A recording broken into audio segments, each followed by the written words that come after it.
Hi, I'm Paige Barnes, Audience Engagement Editor for the Columbia Chronicle, with the Media Hub Minute, a series by the Columbia Chronicle and Frequency TV. Tales of Berlin is the first in person performance at Columbia since the pandemic. The performance, inspired by the musical Cabaret, ran for 3 days and shared stories from pre World War II Berlin to comment on modern politics. Actors performed in individual box like rooms covered by a plastic curtain. Each room had props and backdrops to show different time periods. Audience members stood while watching the scene before walking through the theater to the next room. The play's director says Tales of Berlin was in production virtually since last spring.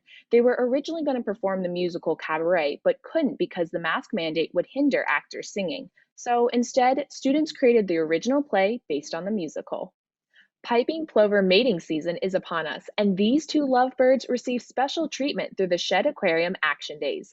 Monty and Rose are two federally endangered and protected piping plover birds. They are one of about 70 breeding pairs of the species left in the world. The Shed Aquarium organized volunteers for the cleanup and received such a strong response that about 100 people had to be turned away to keep the effort socially distant. Organizers gave out buckets and PPE to volunteers. Their goal was to look for small, harmful microplastics in litter that would threaten the birds if they try to eat them. This was the aquarium's first plover-centric cleanup, but the lead organizer says he hopes the event becomes an annual one.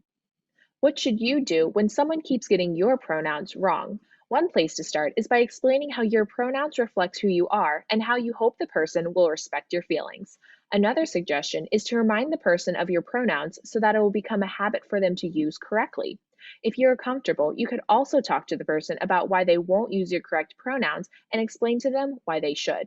In a work or school setting, it might be harder to confront the person. You could pull them aside to remind them of your pronouns or bring up the issue to a supervisor.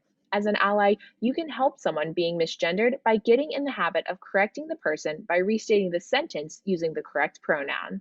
With the Media Hub Minute by the Columbia Chronicle and Frequency TV, I'm Paige Barnes. Tune in during the final week of this semester for our last episode. Thanks for watching.